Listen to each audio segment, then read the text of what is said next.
EMS campus में आप लोग का फिर से स्वागत है। आज हम लेक्चर 4 बिलियन हिंदी माध्यम वाले बच्चों के लिए लेक्चर 4 है। आज इस लेक्चर 4 में हम किसका स्टडी करेंगे?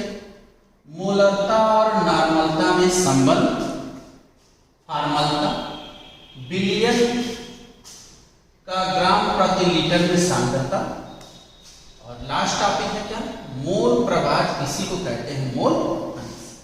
अब हम सबसे पहले डिस्कस करेंगे क्या? मूलता और नॉर्मलता में संबंध। अब देखिए बच्चों, तो कहा जाता है कि अगर हमको क्या बताना है, रिलेशन बताना है, तो आप लोग तो इसके पहले 3 लेक्चर में मूलता भी स्टडी कर लिए थे, नॉर्मलता भी स्टडी कर लिए थे। अब इसके बीच में हम क्या स्टडी करेंगे? रिलेशन मतलब संबंध। तो हम यहाँ पर क्या एक डेरिवेशन फार्मूले पर ड्राइव करेंगे, तब जाकर हम कोई न्यूमेरिकल आसानी से इसको कैलकुलेट कर सकते हैं। तो देखिए, मूलता बराबर विलेय का ग्राम में मात्रा बटे विलेय का अणुभार गुणे बिलियन का आयतन लीटर में। समीकरण नंबर 1। नॉर्मलता बराबर विलेय का ग्राम में मात्रा बटे विलेय का तुल्यांकी भार गुणे बिलियन का आयतन लीटर में। समीकरण नंबर 2। अब हम लिखेंगे क्या? समीकरण 1 को समीकरण 2 से तुलना करने पर हम लिखेंगे मूलता बराबर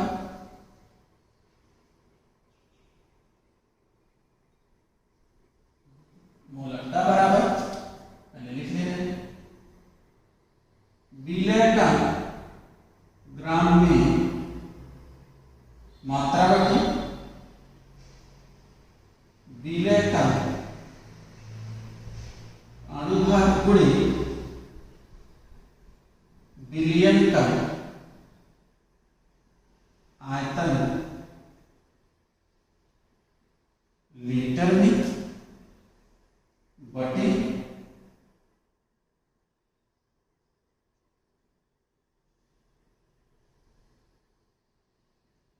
नॉर्मलता बराबर विलेय का ग्राम में मात्रा बटे विलेय का तुल्यांकी भार गुणे बिलियन का आयतन लीटर में। ये हमारा है। तो फर्स्ट वाला किसके साथ? फोर्थ के साथ। सेकेंड वाला किसके साथ? थर्ड के साथ। तो यहीं पर हम क्रॉस कर देंगे। विलेय का ग्राम में मात्रा ये भी हो गया, फिर विलेय का ग्राम में मात्रा ये हो गया। बिलियन का आयतन लीटर में, बिलियन का आयतन लीटर में। तब ये कहां जाएगा? विलेय का तुल्यांक ऊपर चला जाएगा और नीचे क्या आ जाएगा? विलेय का अणुभार। तब हम यहां लिखेंगे क्या?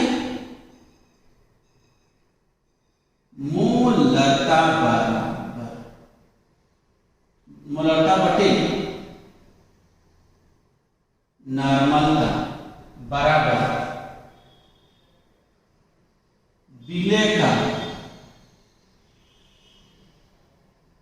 तुल्यांकी भार बटे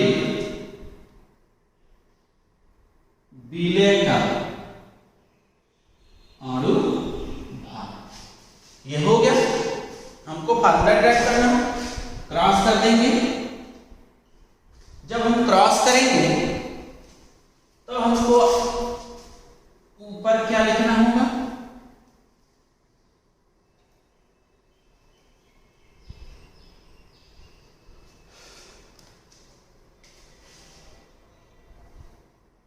मोलरता गुणे विलेय का अणुभार बराबर नॉर्मलता गुणे विलेय का तुल्यांकी भार। मोलरता को किससे, कैपिटल एम से, विलेय का अणुभार स्मॉल एम से, नॉर्मलता को कैपिटल एन, तुल्यांकी भार को किससे, कैपिटल ई से। अब हमारे पास ये हो गया, हम लिखेंगे क्या, m इंटू स्मॉल एम बराबर कैपिटल एन इंटू ई। अब हम यहां से देखेंगे कि हमारे पास दो फार्मूला मिलेगा। कितने फार्मूले, दो। तो कहा जा रहा है कि जो दो फार्मूला मिलेगा वो कौन कौन सा, देखिए। अगर नॉर्मलता कैलकुलेट करना हो तो तुल्यांकी भार कहां चला जाएगा, नीचे। तो नॉर्मलता बराबर मोलरता गुणे विलेय का अणुभार बटे विलेय का तुल्यांकी भार हो गया। अब इसका जो मात्रक होता है तुल्यांक प्रति लीटर, हमारे पास फर्स्ट फार्मूला होगा। अगर इसी फार्मूले से हमको सेकंड फार्मूला बनाना हो तब हम लिखेंगे क्या, मोलरता बराबर नॉर्मलता गुणे तुल्यांकी भार बटे विलेय का अणुभार हो गया। अब हम इसका मात्रक लिखेंगे मोल प्रति लीटर। अब हमारे पास दो फार्मूला मिल गया।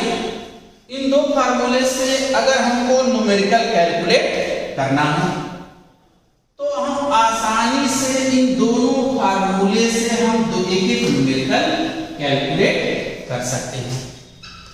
अगर हमको न्यूमेरिकल कैलकुलेट करना है तो देखिए दोनों को अलग अलग से हम बता दे रहे हैं। देखिए न्यूमेरिकल, चलिए न्यूमेरिकल है, दोनों न्यूमेरिकल को हम आसानी से, इससे पहले याद रखिएगा क्योंकि आप लोग जानते हैं इससे पहले नॉर्मलता का जो न्यूमेरिकल लगाए थे उस नॉर्मलता को न्यूमेरिकल में ही कहते थे जो नॉर्मलता का जो तुल्यांकी भार था विलेय पदार्थ का अणुभार के बराबर था। तो यहां पर याद रखें वो फार्मूला नहीं लगेगा, तुल्यांकी भार बराबर अणु भार बटे संयोजकता। तो E बराबर m बटे v, ये फार्मूला यहां पर याद रखिएगा, तभी इसके दोनों न्यूमेरिकल आसानी से कैलकुलेट कर सकते हैं। अब हमारे पास है कि अगर हमको मोलरता भी कैलकुलेट करना और नॉर्मलता भी कैलकुलेट करना है तो दोनों का न्यूमेरिकल आप देखिए। निम्न विलयनों की सांद्रता नॉर्मलता में ज्ञात, एक ही न्यूमेरिकल से बता रहे हैं और भी न्यूमेरिकल होगा बुक में, आप वहां कैलकुलेट कर लीजिएगा। m/2 HCl बिलियन, ये भी हो गया एक किसका न्यूमेरिकल हो गया। एक हमको किसका निकालना है, मोलरता का। हम लिखेंगे क्या, निम्न बिलियनों की सांद्रता मोलरता में ज्ञात करें। हो गया। यहां पर एक न्यूमेरिकल है n/10 H2SO4 बिलियन। हो गया। अब हम इसको क्या करेंगे, दोनों न्यूमेरिकल को कैलकुलेट करेंगे। तो यहां से देखिए आंसर कहा जाता है कि जो कैलकुलेट करना पहले हम उसको क्या करते हैं, लिख लेते हैं। नॉर्मलता बराबर क्या, क्वेश्चन मार्क। अगर आपसे कहा जाए कि मोलरता, तो m/2 है, तो अगर m हो n हो हमेशा उनका मान हम कितना रखते हैं, 1, इसका आ जाएगा 0.5 मिलकर मोलरता। अब हम क्या निकालेंगे, अणु भार। अणु भार कौन सा यौगिक दिया है, HCl। हाइड्रोजन का एक होता है, क्लोरीन का 35.5, तो पूरा टोटल ऐड करेंगे 36.5। अब हम क्या निकालेंगे, तुल्यांकी भार।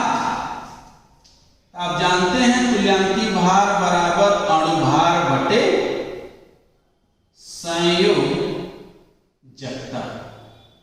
तो अणु भार कितना है, 36.5।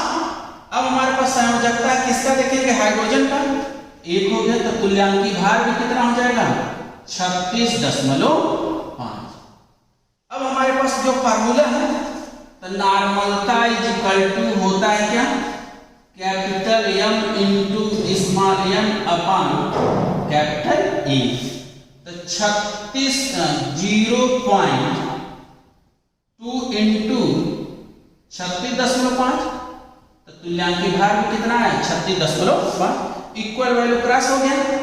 तब आपसे कहा जा रहा है कि नॉर्मलता बराबर कितना होगा, 0.2 तुल्यांक प्रति लीटर। देखिए आंसर आ गया। अब उसी तरह हम किसका कैलकुलेट करेंगे, मोलरता का। यहां से देखिए मोलरता का कहा जा रहा है, जो क्वेश्चन दिया उसको पहले हम लिखेंगे, मोलरता बराबर क्या, क्वेश्चन मार्क। अब हमारे पास नॉर्मलता दिखाई नहीं दे रहा, उसको हम कैसे कैलकुलेट करेंगे। तो जो नॉर्मलता दिया है, n/10 हो, n/5 हो, n/2 हो, n/20 हो, n/25 हो या 30 हो, तो हमेशा वह नॉर्मलता की वैल्यू होती है। हमारे पास दिया है n/10। अब कहेंगे कि n/10 है तो n का मान, अभी हम बताए हैं n लिखा हो या m लिखा हो, हमेशा उसकी वैल्यू कितनी होती है, 1। डिवाइड करेंगे 0 लगा 0, 10 × 1 = 10। अब हम क्या कैलकुलेट करेंगे, अणु भार। अणु भार का कौन सा यौगिक, सल्फ्यूरिक अम्ल। अब हमारे पास सल्फ्यूरिक अम्ल है, तो हाइड्रोजन का 1 होता है, तो यहाँ 2 हाइड्रोजन है। सल्फर का कितना, 32, 1 ऑक्सीजन का 16 है, तो कितना होगा, 4। तो 2 + 32 + 64 मिलकर के अणु भार कितना हो जाएगा, 98। देखिए 4 2 6 2 8 3 6 3 9, ये आपका 98 हो गया। अब हम इसी का निकाल लेंगे क्या, तुल्यांकी भार। तुल्यांकी भार बराबर होता है क्या, अणु भार बटे संयोजकता। अणु भार हमारे पास कितना आया, 98। संयोजकता अगर हम देखेंगे तो हाइड्रोजन का एक हाइड्रोजन की संयोजकता 1 होती है, यहाँ 2 हाइड्रोजन है तो इसकी संयोजकता 2 है। इसको सॉल्व करेंगे तो आपका आएगा 98 में 2, मतलब 2 से 98 भाग करेंगे तो आपका आ जाएगा तुल्यांकी भार कितना, 49। तो हमारे पास फार्मूला है, कैपिटल N बराबर कैपिटल N E/m। तो n की वैल्यू कितना है 0.1, तुल्यांकी भार 49, अणुभार कितना 98, 49 में 2 98 भाग करेंगे तो ये हो जाएगा 2, तो हमारे पास 0.1/2। पॉइंट को हटाने के लिए हम ऊपर नीचे से क्या करेंगे 10 का मल्टीप्लाई कर लेंगे, तब हमारे पास हो जाएगा कितना 1/20।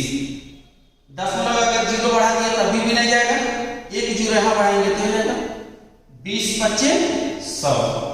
तब यहाँ पर आ जाएगा मोलरता बराबर 0.05 मात्रक हो जाएगा मोल प्रति लीटर।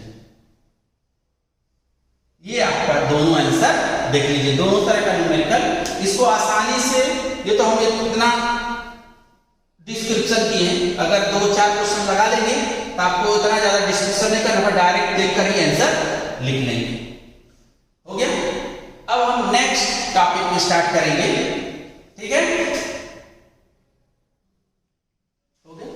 अब हम नेक्स्ट टॉपिक स्टार्ट करेंगे, क्या फार्मलता। अब फार्मलता जैसे आप मोलरता स्टडी किए होंगे, तो मोलरता में कोई भी विलयन सांद्रता का बनाने के लिए हम क्या कहते हैं मोल प्रति लीटर। मतलब 1 लीटर में 1 मोल अगर कोई भी विलय पदार्थ मिलाने में जो विलयन बनता है उसी को हम मोलरता कहते थे।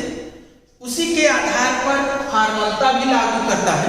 बस वहां पर जो विलय पदार्थ का अणुभार हम ले रहे थे, वहां पर हम अणुभार न लेकर वहां पर हम क्या लेंगे द्रव्यमान सूत्र। द्रव्यमान सूत्र का मतलब कोई भी यौगिक दिया रहेगा वो भी इसमें कौन सा यौगिक फॉलो होगा, केवल आयनिक यौगिक पर ही लागू होता है फार्मलता। अब हम इसका परिभाषा लिखेंगे क्या, 1 लीटर विलयन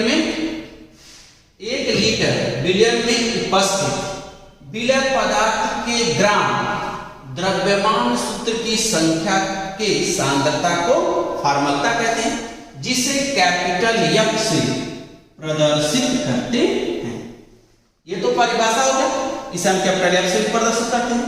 अब अगर हम सूत्र लिख रहे हैं, फार्मलता बराबर विलय का ग्राम में मात्रा बटे विलय का द्रव्यमान सूत्र गुणे विलयन का आयतन किसमें लीटर में। अगर यही मिलीलीटर में कन्वर्ट करेंगे 1000 से क्या कर देंगे गुणा कर देंगे। अब आता है नोट, मोस्ट इंपॉर्टेंट है। नोट में ही कहा जाता है कि यह किस यौगिक के लिए फॉलो होता है, तो कहा जाता है कि यह केवल आयनिक यौगिक पर लागू होता है। क्योंकि जितने भी आयनिक यौगिक होते हैं उनका द्रव्यमान सूत्र या द्रव्यमान संख्या, द्रव्यमान सूत्र के जगह हम कहेंगे द्रव्यमान संख्या सही नहीं होता है। क्यों? क्योंकि अगर हम यहाँ एग्जाम्पल देखें आयनिक यौगिक का मतलब जैसे HCl है, ब्रेक करेंगे H प्लस और Cl माइनस होगा। अगर हम इसका द्रव्यमान सूत्र लिखना चाहते हैं तो अगर हम अणुभार अगर इसी का ज्ञात करें तो 1 + 35.5 मिलकर हो गया 36.5। अगर यही हम हाइड्रोजन का एग्जैक्ट अगर द्रव्यमान संख्या देखेंगे तो 1.008 होता है। अब यहाँ देखिए, यहाँ हम 1 रखे हैं, यहाँ पर क्या है एग्जैक्ट वैल्यू कितना 1.008। इसीलिए फार्मलता केवल किस यौगिक पर फॉलो करता है, आयनिक यौगिक के पर ही लागू होता है। हो गया। अब आप एक बार देख लीजिए, इसको लिख लीजिए। हो गया। अब नेक्स्ट हेडिंग विलयन का ग्राम प्रति लीटर में सांद्रता। तब कहा जा रहा है कि कोई भी विलयन बनाना है ग्राम प्रति लीटर में सांद्रता, तो कहा जाता है जो ग्राम है वो क्या होगा विलेय होगा, और जो लीटर होगा वो क्या होगा विलायक होगा। तो जितना हम विलायक लेंगे उसी के अनुपात में हम विलेय पदार्थ किस में लेंगे ग्राम में। तो जब उनको हम मिश्रण बनाने पर जो विलयन बनेगा उसी विलयन को हम क्या कहते हैं विलयन का ग्राम प्रति लीटर में सांद्रता। ये हो गया। अगर हमको परिभाषा लिखना है तो कहा जाता है 1 लीटर विलयन में उपस्थित विलय पदार्थ के ग्राम में मात्रा को बिलियन का ग्राम प्रति लीटर में सांद्रता कहलाता है। देखिए 1 लीटर बिलियन में उपस्थित विलय पदार्थ की ग्राम में मात्रा बिलियन का ग्राम प्रति लीटर में सांद्रता कहलाता है। ये तो परिभाषा हो गया। अगर हमको सूत्र लिखना है तो सूत्र इसमें 2 सूत्र होगा। 2 तरह न्यूमेरिकल आता है जिसको आसानी से सॉल्व किया जाता है। जो क्वेश्चन पूछेगा उसी फार्मूले के बेस पर हम उसको न्यूमेरिकल लगाते हैं। तो देखिए एक क्वेश्चन कहा जाता है बिलियन का ग्राम प्रति लीटर में सांद्रता बराबर विलय का ग्राम में मात्रा बटे बिलियन का आयतन लीटर में। अब यहां देखो लिखा हुआ है क्या, लीटर। इस लीटर को किस में बदलेंगे, मिली लीटर में। तो फिर से हम लिखेंगे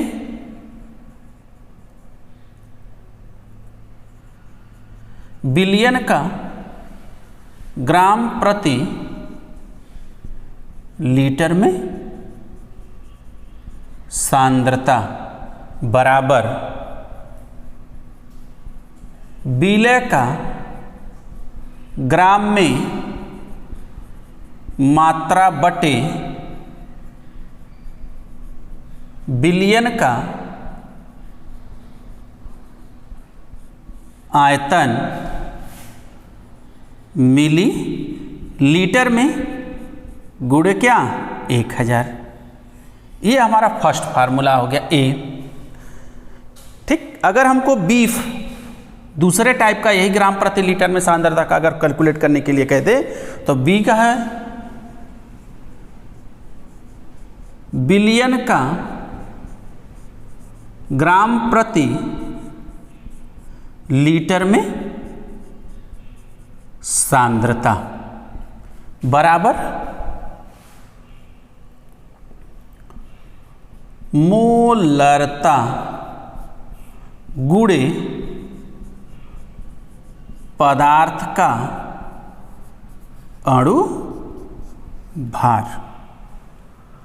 मोलरता को किससे, कैपिटल एम। अणुभार को किससे, स्मॉल एम। ये आपका क्या हो गया, सेकंड फार्मूला हो गया। अब इन दोनों फार्मूले में से यही है कि जिस तरह कोई न्यूमेरिकल दे उसी के बेस पर हम कैलकुलेट करेंगे।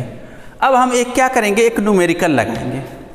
न्यूमेरिकल यही है, देखिए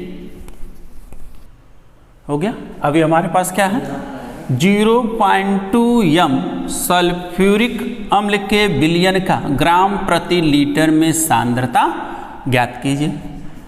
तो कहा जा रहा है जो पहले कैलकुलेट करना है उसी को हम लिख ले रहे हैं। बिलियन का ग्राम प्रति लीटर में सांद्रता, क्वेश्चन मार्क हो गया। अब हमारे पास क्या है, मोलरता। मोलरता कितना, 0.2 m। अब हम क्या करेंगे, वह पदार्थ कौन सा दिया, सल्फ्यूरिक अम्ल। सल्फ्यूरिक अम्ल का हम क्या कैलकुलेट कर लेंगे, अणु भार H2SO4। हाइड्रोजन का एक अणु भार होता है 2 हो गया। सल्फर का कितना होता है 32। एक ऑक्सीजन का 16, 4 हो गया। तो हमारे पास हो गया 2 + 32 + 64 मिल करके कितना 98 होगा। तो हमारे पास सूत्र है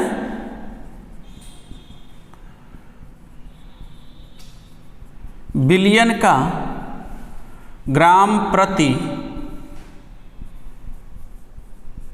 लीटर में सांद्रता बराबर मोलरता गुणे अणु भार। अब आपके पास मोलरता का मान कितना है 0.2 और भार कितना आया 98, तो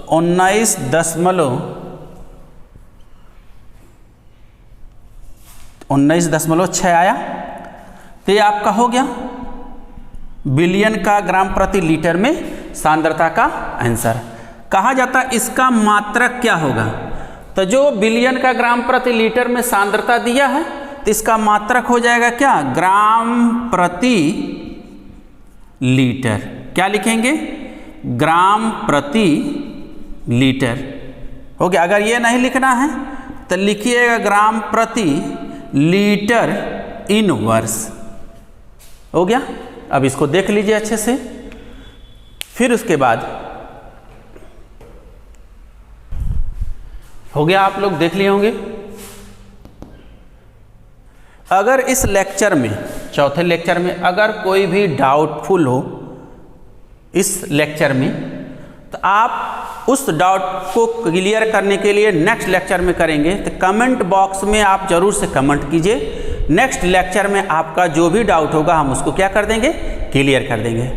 और प्लीज़ लाइक कीजिए, शेयर कीजिए और सब्सक्राइब कीजिए। ओके।